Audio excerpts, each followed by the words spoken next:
नमस्कार दोस्तों, अंगिरा ज्योतिष पीठ के चैनल में आप सभी का एक बार फिर स्वागत है। दोस्तों, एक छोटी सी सीरीज आप लोगों के सामने रखने लगा हूं दिल्ली चुनाव पर। जो हॉरोस्कोप्स मेरे पास अवेलेबल हैं उन पर बात करेंगे, कांग्रेस पर बात करेंगे, भारतीय जनता पार्टी पर बात करेंगे, आम आदमी पार्टी पर बात करेंगे। शुरुआत कर रहा हूं कांग्रेस पार्टी से। आज की वीडियो में हम लोग कांग्रेस पार्टी की कुंडली पर चर्चा करेंगे। दोस्तों, इस चर्चा को शुरू करने से पहले मैं आप लोगों के सामने अपनी एस्ट्रोलॉजिकल ऑब्जर्वेशन एक बार फिर रखने लगा हूं, जो बिल्कुल शब्द ब शब्द ठीक हुई। महाकुंभ के लिए मैंने एक वीडियो डाला था। काफी कम लोग उस वीडियो पर आए। मेरे को अफसोस है इस बात का कि इतना अच्छा वीडियो डालने के बावजूद भी मेरी इस वीडियो पर बहुत कम लोगों ने ध्यान दिया या कम लोगों ने देखा। उस महाकुंभ की वीडियो के अंदर मैंने आप लोगों के सामने एक बात रखी थी कि इस महाकुंभ में किसी तरह की भगदड़ मच सकती है, मतलब कोई दुर्घटना हो सकती है। तो इतवार को आप लोगों ने देख लिया, ये घटना या ये दुर्घटना शाम को 4 बजे आग लगने के कारण घट गई। जान का नुकसान तो नहीं हुआ, लेकिन माल का नुकसान वहां पर काफी हुआ, क्योंकि जान की किसी व्यक्ति के मृत्यु की या झुलसने की कोई खबर मीडिया के अंदर नहीं है। लोग बाग जल्दी से रेस्क्यू कर लिया गया या बाहर आ गए। तो जो मैंने एक संभावना दिखाई थी, ज्योतिषीय संभावना आप लोगों के सामने उस महाकुंभ के वीडियो में मैंने आप लोगों को दिखाई थी, वो शब्द बा शब्द एकदम सही साबित हुई इस इतवार को। चलिए बात करेंगे दोस्तों कांग्रेस की हॉरोस्कोप की। कांग्रेस का दिल्ली चुनाव में कैसा रिजल्ट आने वाला है। एक संभावना, ज्योतिषीय संभावना कांग्रेस की जन्मपत्री से। हालांकि मेरे पास कांग्रेस के अध्यक्ष की जन्मपत्री नहीं है, लेकिन फिर भी एक कोशिश। मैं हमेशा अध्यक्ष या मुख्यमंत्री की कुंडली को ज्यादा इंपॉर्टेंस देता हूं, क्योंकि अगर अध्यक्ष और कांग्रेस या मुख्यमंत्री की हॉरोस्कोप अगर मजबूत है तो पार्टी के वापिस आने की संभावना बड़ी अच्छी बनती है। तो यहां पर मेरे पास सिर्फ कांग्रेस की ही हॉरोस्कोप है और उसी पर चर्चा करेंगे। 2 जनवरी 1978, मीन लगन है और वृश्चिक नवांश है। कांग्रेस की इस वक्त बृहस्पति की महादशा, राहु का अंतर और मंगल का प्रत्यंतर चल रहा है। और मेरे भाई ये 24 फरवरी 2025 तक चलेगा। 24 फरवरी 2025 को कांग्रेस की शनि की महादशा शुरू हो जाएगी। तो कांग्रेस इस वक्त दशा छिद्र के समय से बिल्कुल, जिसको कहते हैं ना कि डीप दशा छिद्र, मतलब गुरु की महादशा में राहु की अंतरदशा अंतिम होती है और मंगल का प्रत्यंतर भी गुरु की महादशा का अंतिम प्रत्यंतर होता है। गुरु की महादशा, राहु की अंतरदशा और मंगल का प्रत्यंतर, ये अंतिम स्थितियां हैं एक महादशा की।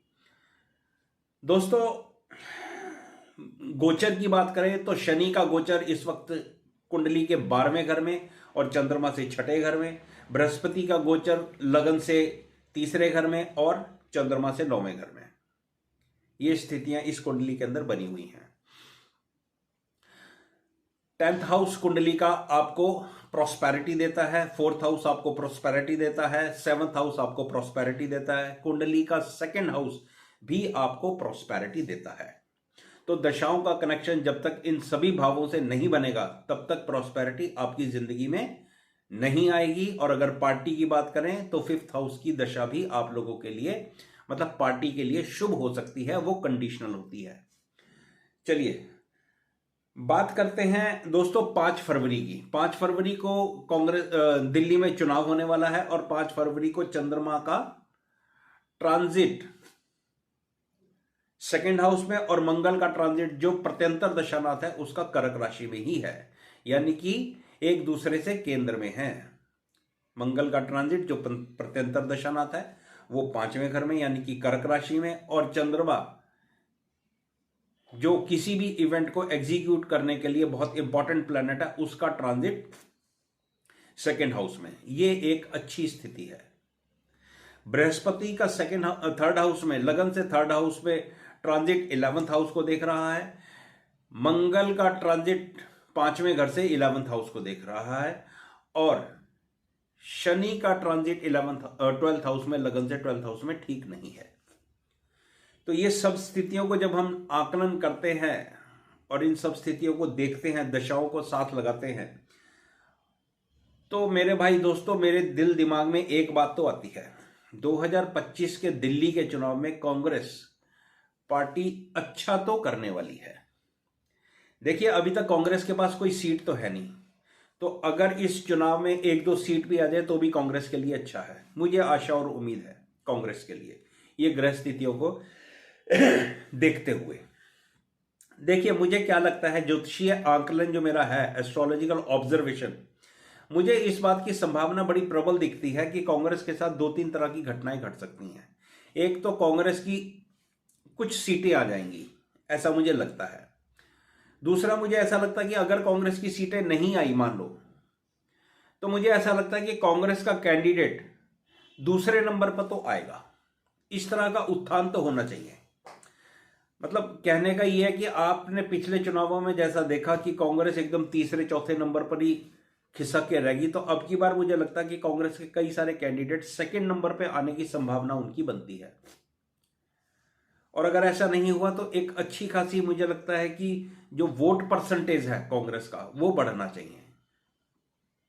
मुझे इस कुंडली के अंदर बृहस्पति का ट्रांजिट तीसरे घर से और दशा को कनेक्ट करते हुए मुझे ये अच्छा लग रहा है। और मंगल का ट्रांजिट, जो क्योंकि मंगल प्रत्यंतर दशा में आता है, उसके ट्रांजिट को भी बहुत इंपॉर्टेंस दी जानी चाहिए। मैं तो देता हूं कम से कम। वो 5th हाउस में बैठकर 11th हाउस को देख रहा है। ये बहुत बड़ी सफलता तो नहीं देगा कांग्रेस को, लेकिन फिर भी कुछ सफलता तो देगा, क्योंकि इसका जो डिस्पोजिटर है वो ट्रांजिट के अंदर 2nd हाउस के अंदर ट्रांजिट कर रहा है, यानी कि चंद्रमा मेष राशि के अंदर ट्रांजिट कर रहा होगा। बड़ी सफलता तो नहीं मिलेगी, क्योंकि अगर ट्रांजिट की हम बात करें तो शनि भी देख रहा है इस चंद्रमा को, जो 12th हाउस से देख रहा है। 12th हाउस लॉस का हाउस होता है। तो कुछ सफलता तो मुझे मिलती हुई दिखती है। मुझे लगता है कि 1-2 सीटें तो कम से कम आनी चाहिए, और नहीं तो इनके कैंडिडेट कुछ सीटों पर दूसरे नंबर पर आना चाहिए। मतलब कुल मिला के बात ऐसी है, अगर मैं इसको समराइज करूं तो मुझे लगता है कि कांग्रेस की स्थिति इन 2025 के चुनाव में पहले से बेहतर हो सकती है, कांग्रेस की कुंडली को मद्देनजर रखते हुए। इस एनालिसिस के अंदर कांग्रेस के अध्यक्ष की जन्मपत्री बहुत बड़ा रोल प्ले करती है, जो मेरे पास नहीं है।